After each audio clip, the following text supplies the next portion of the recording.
On this day, we honor and remember those who laid their life on the line for their country and would lose that life while fighting on foreign soil. Giving those one day a year and saying thank you doesn't seem like much compensation for your loss. I feel for the families who would never know what might have been. War is hell. Here's a man, a true hero, who started out his pro baseball career as a catcher, spent 3 years in the military, and restarted his baseball career after the war as a pitcher that could also hit and play in the field. He could do it all. Could be a few reasons for this. First thing that comes to my mind is a really good all-around athlete, but not good enough at any one position to make it in the majors. Like some of the players my pop got signatures from, they left their mark in the game, it's just not very big. Meaning, not a lot of info on some of these players, just a date of birth, where they're from, and their minor league stats. Other players had their career interrupted by serving in the military and fighting in the war. Which war? Pick one. For guys like Ted Williams, pick two. Some of these men would leave a huge mark in history in regards to their military service, with lots of documentation about what they did. All who volunteered to serve are heroes. It's just some were in the thick of it and when needed acted and became true heroes. Sometimes over and over and over. It's a long war. And the pilot I'm talking about today, he flew dozens of missions over Germany. When I peruse the web for my stories, obituaries and old newspaper articles are sometimes the only places I find info on these lesser-known players. Some might get a nice blurb in a sport magazine spring training issue, or a short bio and a headshot photo in a scorebook. But even those who never made it to the majors more than likely have some great stories to tell, even if they will only be told to and heard by their kids. Like the stories my dad told me and the stories your dad told you. So as a former minor leaguer, you might have a few stories to tell about your third straight season in Class B ball, and that one time for a few weeks you were teammates with one of the all-time greats, and it was his play on the diamond made you realize why you're still languishing in Class B and he's on his way to the big show. The player I'm talking about today was good enough player that he got himself a couple of paragraphs in Baseball Reference, but no Sabre bio. Many ball players served in the military and also have those tales to tell, tales of war. Though historically interesting and should be heard, this is a sports channel, so let's go. Between 1939 and 1958, he was a pro ball player that never made it to the majors, spending almost half of his career as a Class B ball player in the Western International League with the Vancouver Capellanos. But even the great ones would start in the lower leagues on their way to the majors, and unless by chance these two players meet again in the big leagues, a rising star would most likely forget a career minor leaguer like William W. Brenner, goes by Bill, nickname Bull. Another unexplained nickname, besides the obvious, standing at 6'1" and weighing 205 pounds, a career minor leaguer during his 17 seasons, with only a few milestones to speak of, or stories that made print. But soon enough, in a space of 3 years, this future war hero would have more stories to talk about than you can shake a stick at, of him and his buddies in their B-17 bombers returning from missions with their planes shot up looking like Swiss cheese, more than a couple of times. In fact, quite a few times. Only some of these stories were chronicled in airfield gazettes, local and national newspapers, and recorded in pilots' flight logs and diaries, with others passed on by word of mouth, told to friends and family who would listen. Many of these missions Bill Brenner probably wanted to forget, didn't want to talk about. Not only is it a long and extremely cold flight home after dropping your payload on the target, there were all those times trying to make it back to the base in a shot-to-pieces bomber with parts of your crew missing. Not really missing, because there's pieces of them all around you. You know which are alive because of their screams, and you will fly like that for hours, right next to the dead and wounded. One mission, Captain Brenner said they were in the air 9.5 hours. For the rest of their lives, these men would wish and hope they could forget the horrors of war that they witnessed. But the majority can't. Some were able to handle the reoccurring thoughts and nightmares that come and go for what turns out to be the rest of your days on this earth. Bill spent 17 years in pro ball, and the memories that stand out the most are those that happened in a span of 3 long years overseas, crossing the Atlantic once to get there, then many, many flights over the North Sea, and then one last flight back across the Atlantic to come home. And he was lucky enough not to come home in a box. For many, the memories you want to forget are usually the ones that flood back first. Instead of the memories of all those times in the minor leagues playing baseball, the good, like hitting home runs at your home park, or the not so good, like cheap motels and long hour bus rides. But at least as a minor league ball player, Bill wasn't being shot at. Like most who served in the war, Captain Brenner would downplay his heroics and didn't put his life on hold to become a war hero. He enlisted because that's what they did back then. It was a job that had to be done by someone. Sure, some guys were looking for action, wanting to be a war hero, but they weren't stupid, and they knew they could be killed. In Captain Bill Brenner's case, the results of him doing his job is how he became a hero, who was only 58 years old when he passed away in Portland, May of 1979. Born 1920, raised in Tumwater, Washington, home of Olympia beer, where Bill attended Olympia High School, class of 38, and, as they say, excelled in football and baseball, and would graduate from the University of Oregon before being signed in 1939 by Red Kellefer of the Hollywood Stars, and he was sent to their Billingham Chinooks, Class B in the Western International League. Under contract with the Hollywood Stars, but never played with them, and was sold to the Tacoma Tigers in 1940. Played one season with them, then was bought by the other LA team in the Pacific Coast League, the LA Angels, but didn't play for them either. Bill always had a hard time staying in the high minors, usually finding himself in Class B, and usually with the Vancouver Capellanos, like he was for 1941. Brought up for the second time by the LA Angels, so he headed to sunny LA, only 21 years old, and Bill already lived in 5 cities. That's quite a few changes in a short time frame, but that was nothing compared to the changes that were about to come. 10 days after getting to LA, Japan bombed Pearl Harbor, and like many of his generation, Bill Brenner went downtown and enlisted on his own. And the guy nicknamed Bull, who had put on many different baseball uniforms since high school, for the next 3 years would don a uniform that was only one color, either green or khaki, government issued, Bill's choice. So instead of putting on baseball spikes, he was now lacing up leather flying boots. The aviation cadet received his bars and pilot's wings while stationed at Pampa Army Airfield in Texas, where he was trained to fly B-17 bombers. Second Lieutenant Brenner is now 22 years old, and his 8th Air Force Squadron is sent to England. It's during this time, Bull Brenner showed his leadership skills and courage under fire as group leader for 29 of the 47 missions his crew flew over occupied enemy territory. On 4 different missions, Bull Brenner's plane came back so damaged it was stripped of parts and then scrapped. And of course, I can't find my grandpa's flying goggles from the early 1915 or 1920, and I couldn't find his wings, bars, or the photo I hung in my room since childhood. It's an 8x10 of his squadron called the Black Falcons. It's 20 guys all standing in front of a biplane. Real cool photo. Too bad you can't see it. But even real men get scared. Heroes too. This is Bill Brenner admitting this fact to the Sporting News in August of 1945, just after returning home, saying, "I was just as scared on my last mission as I was on the first. Some of us were badly shaken up mentally. The flight surgeon wanted to send us to a flak home, but we talked him out of it. A flak home is where you were sent to recuperate after what the doctors called too much stress and trauma. This was looked down upon by others as you may be having a weakness and perhaps couldn't be trusted when needed. And that's the last thing you want your fellow soldiers to think of you. So most would try to get out of being sent to one."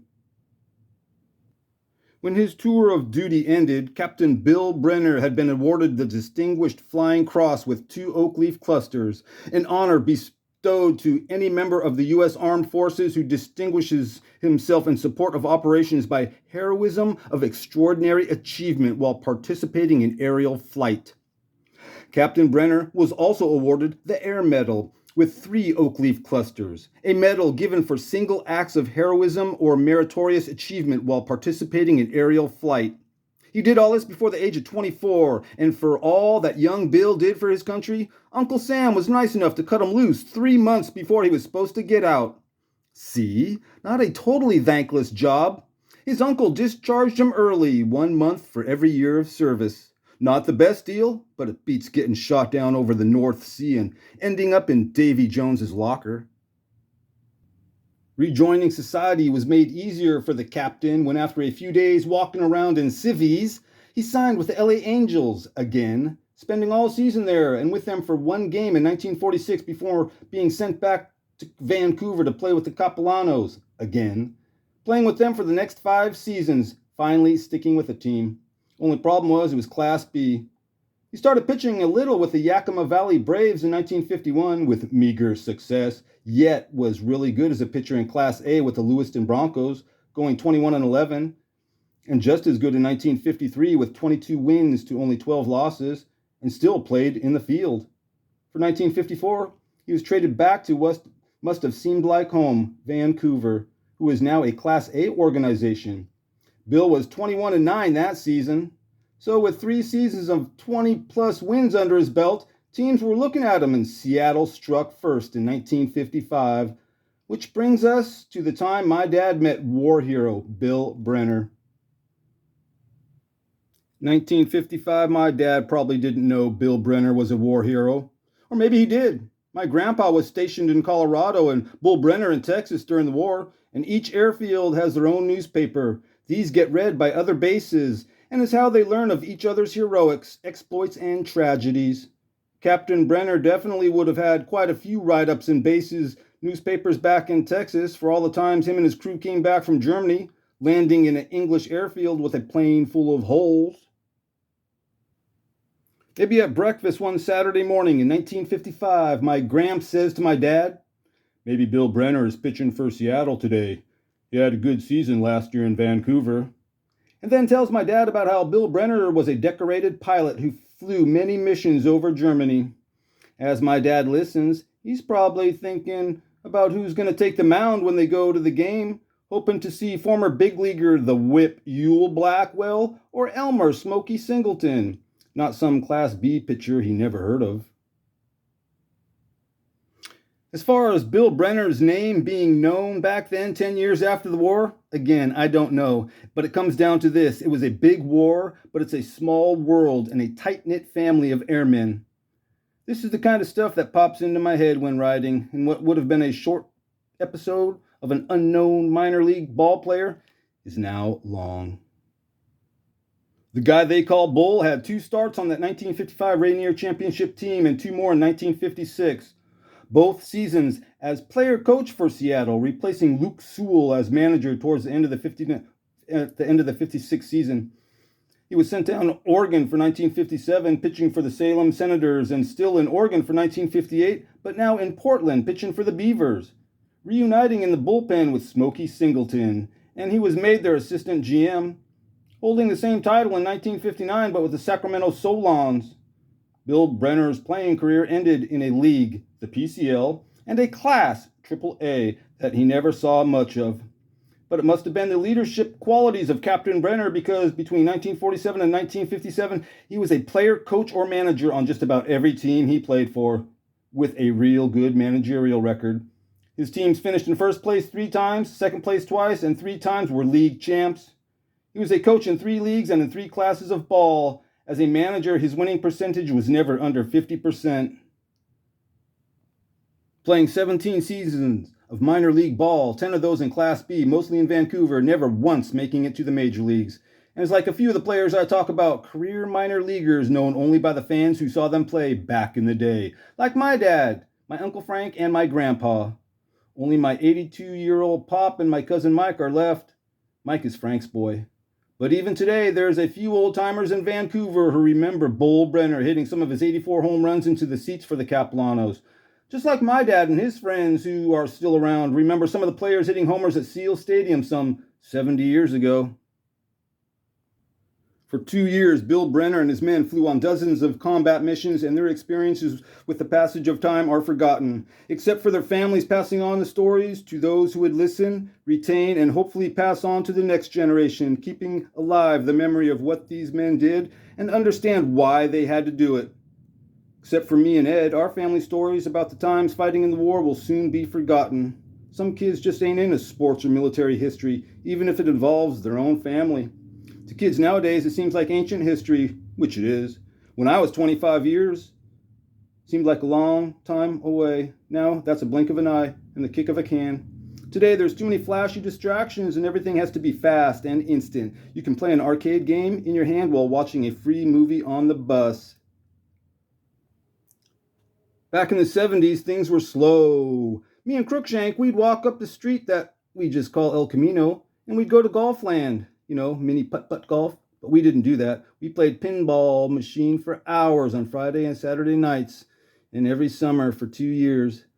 Walking saved us from worrying about our dirt bikes getting stripped. I didn't live far away from the house. The house wasn't far away anyway from the Golfland. Which machine did we play? Captain Fantastic. It matched a lot, and you could bash it around without it tilting. I'd wait while John played one ball, then he'd wait and I'd play a ball. And if you keep walking up one block, up that street that we just call El Camino, you'll be at our local cinema called the Hacienda. That's where we'd go to the movies, and it felt like a big event. I always liked looking at the marquee. At first, my mom, she took me to the Disney movies. And by second grade, my dad was taking me and Ed was old enough to go. We sat there in the smoking section at the Hacienda, waiting to see the latest Pink Panther movie or Bruce Lee movie. My dad always liked watching the cops and robbers flicks too. Watching the previews was great because I knew later we were going to see some of those movies. But you'd have to wait until they came out. Dad took us to quite a few movies all through my early childhood. By junior high, I'd go with girls and my friends, and by high school, there was HBO. Why pay money when you can stay at home on the couch with her on your lap and wait? There's a little first grade Ed. Ever since kindergarten, I've built model airplanes, cars, and anything relating with models. A slow, meticulous process. I liked big puzzles, and it doesn't get any slower than that. I was around 9 when Mom signed me up for ceramics at the rec center. Monday, you make a little clay bowl or an ashtray, but it's not until the following Monday when you get to bring it home. Film photography is the same way. It's a long process to develop and print film. You can't speed it up.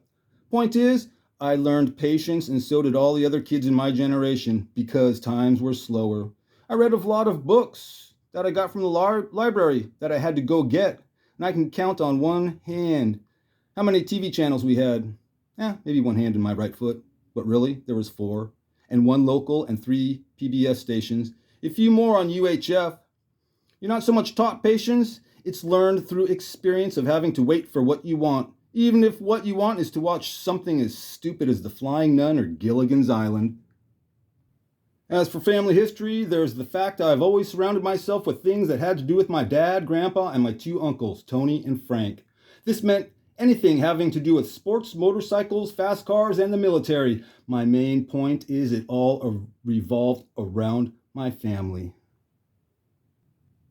Getting back to today's introduction, talking about Bill Brenner, a man who left his mark in history, both big and small, and in this case, in pencil, very lightly. During his 3 years in the war, he left a huge mark for all his heroics, which are documented. His mark on the playing field, for all the years he played, is not very big and overshadowed by his accomplishments fighting in World War II. And because this is a family show with an emphasis on family, this old hillbilly greaser, former hippie turned punk, will take his dad's autographed book from the 1950s and will shine a spotlight, doing my best to bring the history and accomplishments of these men back into the forefront, even if my tributes will be heard only by a few. What these men did while in the military was important and necessary at the time, and somebody had to do it. Me? I put out these shows to honor these men, not so much for their actions and deeds, but to point out that they were regular people, just like me and you. But when the time came, they acted, many without hesitation. The difference between me and these men, they did something that had great meaning and came with great consequences that would last for the rest of their lives. And all I can do is talk about them, and I'm more than happy to. Captain William Brenner should be honored for his sacrifice, for the time he and his family lost, and for the hardships he went through, just like all the others who served our country in a time of need. And they should be remembered and talked about more than they are, so as not to be forgotten. But I can guarantee you that Bill Brenner was not forgotten by those who served with him in the battles over the North Sea.